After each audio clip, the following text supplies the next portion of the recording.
Hello everyone, thank you for clicking on this video. My name is Max, this is the Entertainment Outlet, and today I'm going to be talking about the first episode of Ms. Marvel. Alright, so the first episode of Ms. Marvel came out, and I have to admit, I was a little apprehensive about the show initially with the whole power change.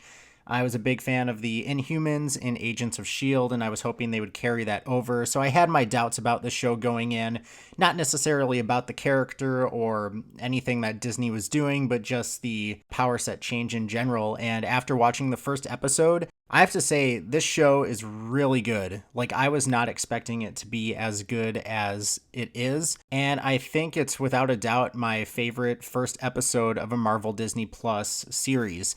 I really love the energy of the show. It has a new feel to it that I don't think we've gotten from Marvel before ever. Maybe a little bit in the Tom Holland Spider-Man trilogy, but it still had a new perspective, new locations, characters with different things going on in their lives.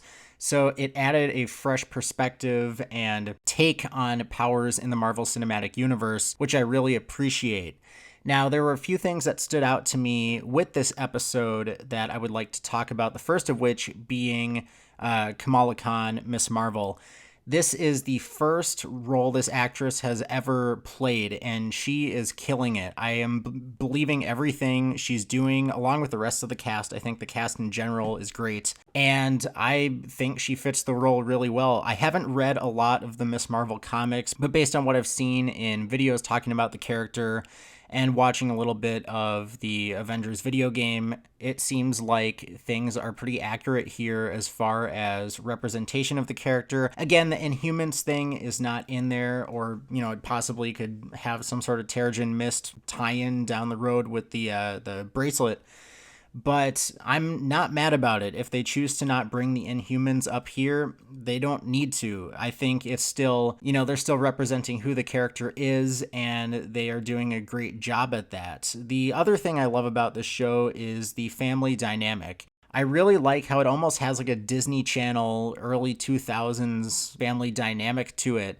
And yes, of course, Marvel's owned by Disney, so that could be by design a little bit, but I think it's also just part of who the character is and what they wanted for this show. And it works really well, especially the whole part of the episode where her parents decide to let her go to Avengers Con, and they make the Hulk cosplay, and the dad comes in with the makeup and he's yelling and all that. I thought that was hilarious. I think, a lot of the things they show are accurate to how a real family functions, even if it is maybe a little bit more, put on for TV's sake. I think a lot of it is accurate. And I can't wait to see more of these characters in the future episodes. Now, the final thing I really like about this show so far is the world building that they have already going for it. So they use a lot of past movie plot points to bring Kamala Khan into this world, so to speak. And they're doing it in a really clever way because the character is obsessed with the Avengers.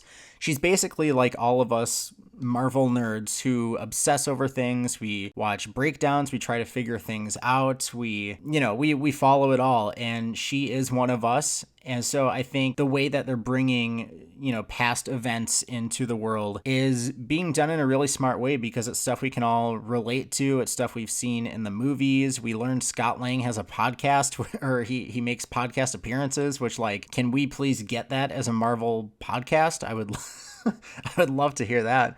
But they're doing a lot of cool Easter eggs while still making the story central to Kamala, and I think that is a really great thing because they're not taking away from the character, but they're using things from past movies that we love to bring this character into the world and make us relate to her, which I think for a character that's being introduced for the first time really into the MCU, it's nice to have ways to relate to her. And I know a lot of people, as far as the cultural background, have related to her, which I think is great, bringing new kinds of culture into the MCU and having characters that can bring more representation, in my opinion, is great. And I think it's working really well so far. I've seen a lot of people say that they feel like it's an accurate representation, and I'm glad they feel like they have a voice in the MCU, so to speak. So yeah, overall, I loved the first episode of the show. It's definitely my favorite first episode of a Disney Plus Marvel show.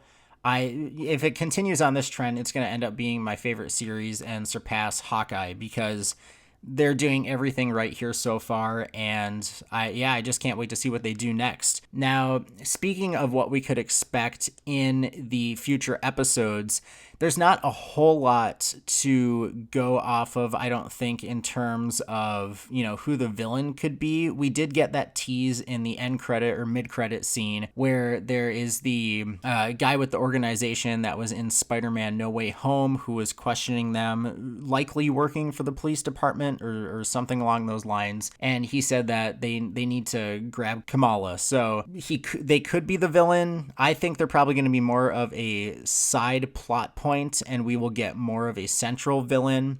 I don't know who that would be. Again, I'm not very invested in these comics yet, although I do plan to, after watching this episode, read all of them. I don't think that organization, police department, whatever it is going to be the central villain of the story. They might be for the next maybe 2 episodes, but then I think we're going to get a real big bad, and whoever that ends up being, great. If it is the organization, that's great too, because I think a lot of the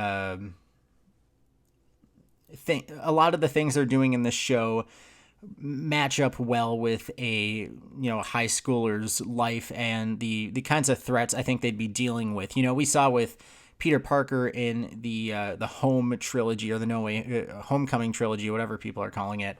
His threats kind of escalated with each movie, so I could easily see them doing that. Maybe throughout the show she has to deal with different threats, and then we see her in the Marvels, and that's when we really get like the Avengers level threat that she'll be going up against. And yeah, that's about all I have for now. Really enjoying the show so far. I wish they put out 2 episodes. I'm a little bit upset they didn't, because I would have loved to watch the second episode of this. But that's about all I have for now. Thank you so much for checking out this video. If you liked it, please like, comment, subscribe, and I will see you in the next one.